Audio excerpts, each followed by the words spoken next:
Hey guys, welcome to vlog number 4 as we work on this commercial rating. I see in the comments some of you guys are actually working on your rating at the same time as I am. I think it's super cool to know that we're, in a sense, going on this journey together. Today we are going to do the 2 most stressful maneuvers that you do towards the commercial rating. I'm talking about 8s on pylons and the Power Off 180. These are maneuvers. The 8s on pylons I don't know much about. I'm just stressed out about them because everyone tells me they hate them. I really don't know why yet. The Power Off 180 scares the heck out of me just because I've done enough emergency landings, and that whole feeling of trying to judge it and coming up short is very, very stressful. So we're going to work on those 2 maneuvers today.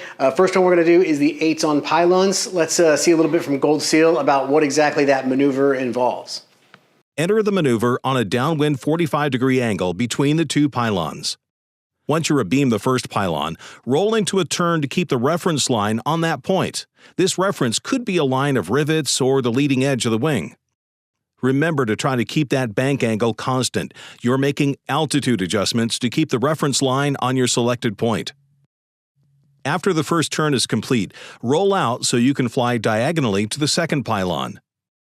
Once abeam the second point, roll into a turn in the opposite direction by lowering the upwind wing to keep the reference line on that point. All right, so that's where we're going to start off today. Let's jump in the plane with Jim and see how this is going to go. Northwest traffic, H7420 Papa is departing runway 17. It'll be a downwind departure to the northwest. Northwest traffic. Full power. All right, there's 50, 60, 70, and 80. Landing gears coming up. So we took off and went over to the practice area to work on 8s on pylons. Right away I learned the second hardest part is just executing the maneuver. The first hardest part is deciding which tree in the forest you're going to use as a pylon, and then coming to an agreement with the instructor that you're both looking at the same tree. It almost got comical with us trying to identify what we wanted to circle. Any one of these ponds over here, you pick one. So that's too close to that cow barn. Let's pick something else. I think you get really close to that cow barn, probably upset that farmer over there. Okay. What about this? Well. Yeah, exactly, right? So I'm looking at this closest one behind us. Okay, there's a batch of trees right here. There's a road coming out this way. There's a tiny little pond. That lone tree, maybe. I was going to do it first, right? Okay, you got the flag. Okay, ready? What do you? So you're looking at that pond? Yeah, Okay. no, I'm looking at that tree right there, underneath the camera. So I'm at 2,000 feet, right there on the wing. Look at my speed. My speed's 120. So you need to go down. Too much speed. Rockwell traffic, just 535, turning left, crosswind for 17, Rockwell. So still that tree right there. Okay. And this is all you need to do, man. So 140, 145, almost through the turn. Oh, okay. I thought the 8 was going that way. No. Left base for 17, full start Rockwell.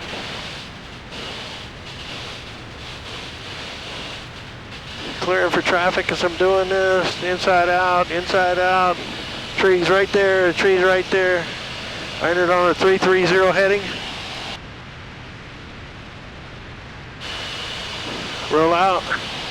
Cleveland 1001, 1002, Juliet, 1003. Crosswind 15, Cleveland. That intersection right there. Rockwell traffic, just 535, that was downwind 17, number 2. That intersection right there. Okay. Power lines. Looking outside for traffic. Airspeed's hot, slow. This is as close as it's got to be, buddy. Okay. Okay? As long as it's coordinated flight. So I remember my heading was 330 when I rolled in.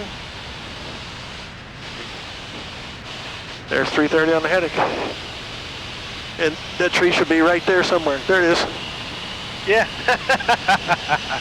The Hotel Charlie. Birds. Check your frequency. What do you think? I think Pretty difficult? that's definitely tricky. So get closer, get closer, get closer. I'm trying. Get closer. Runway 1, Ready? Turn. full Okay. stop Rockwell. They're a little far away. Yeah. That's okay. So we're going to go back. Yeah, so you need to climb up. Climb up. It's going away from us. Right? Yeah. I guess my question was, are we going to cross on the upwind? Yeah, yep. And then roll it, count to 3, and then roll it in the right bank. So now we're going to roll out on upwind. 3 mile final. Not yet. Parallel to the runway. Rockwell. Now. Then we're going to go 1. 1001, 1002, 1003. Look at your airspeed though. Shoot. Okay. Yep. Go. Roll. I'm looking at the bend in that road. It's too far. Okay. Dip, I got a pond. No. Dip the wing. There's one right there. Use that pond right there.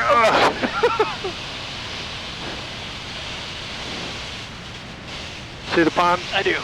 So it's behind us. So what do we got to do? Climb. Yep. So you climb. What's going to have to happen with the power? Gonna have to go in. Yep. There you go. But look at your speed, right?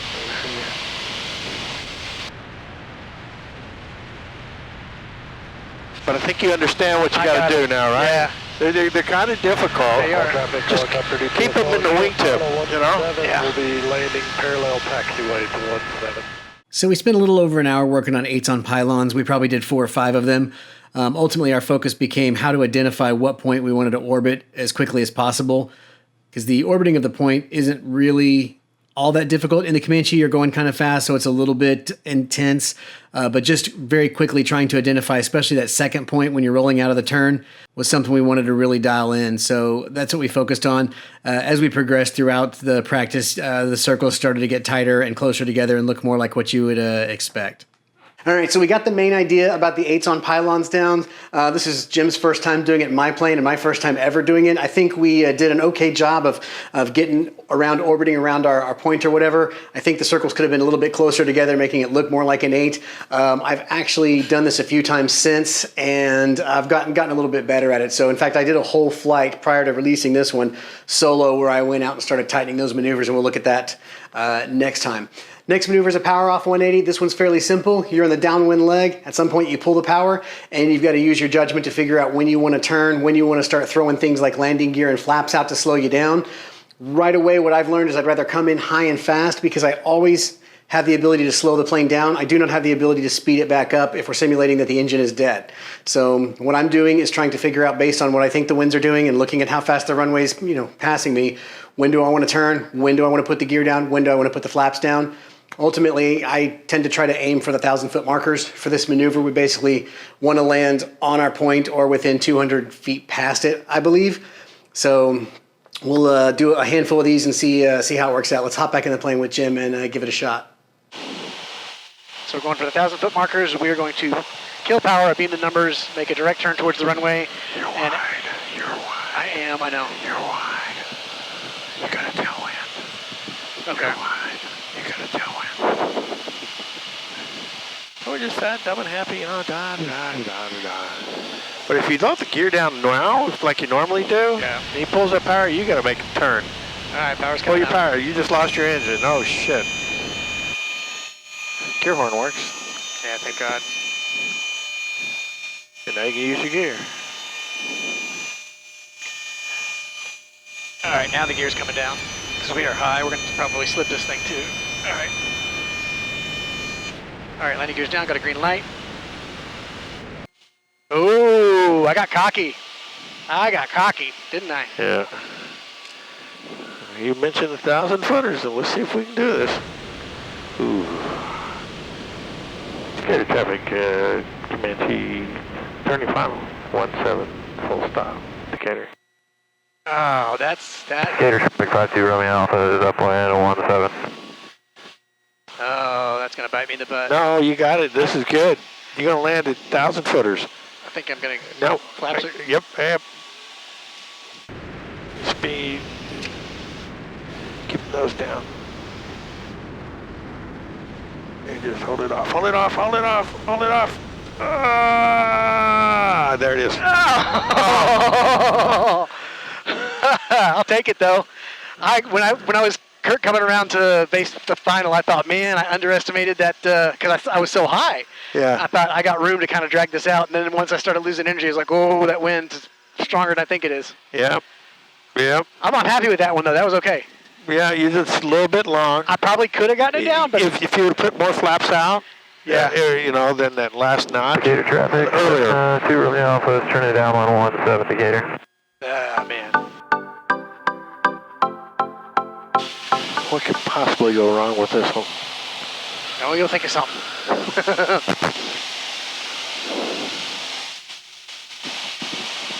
You go ahead and start the turn, man. Come on. What are we doing? I'm at the altitude before we turn. When can you turn crosswind? As soon as I want. Well, it depends. Sometimes the tower tells you to, but if they don't tell you, I think you can turn anytime you want, right? Yeah. Or what is it, above 400 feet? 400 feet. Magic number. Life is great, isn't it? It is. Lucky we get to do this. Press 7420 Papa runway 16 right, clear for the option, wind 16014, gust 22. Clear for the option, 16 right, 20 Papa. This will be a short approach. Whoa. Oh, you're going to make me do it to the right, huh? Uh-huh.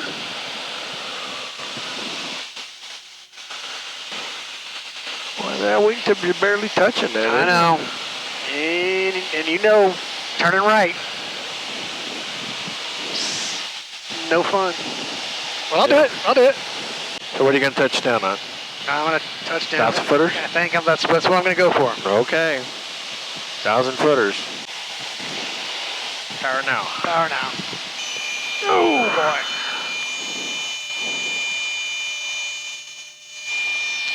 Delta ready for Mike for exchange first. Best glide is what? Say again? Best glide is what? 100. Oh, you got, look at this. You got it. I dropped the gear, man. You got it. Look at you. All right, landing gear's coming down.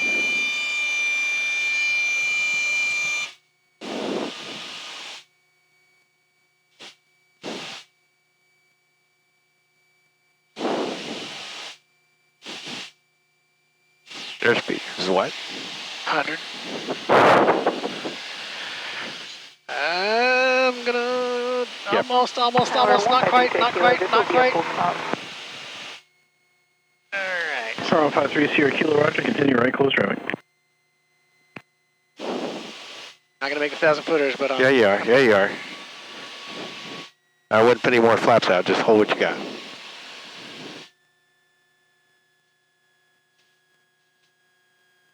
Keep it coming down. Keep it coming down. Keep it coming down.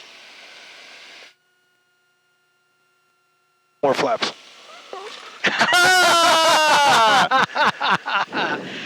right, I can go home on that one. Okay. Very good. That was good. Very good. In the zone. I know, that felt good. And on the right, too. Yep.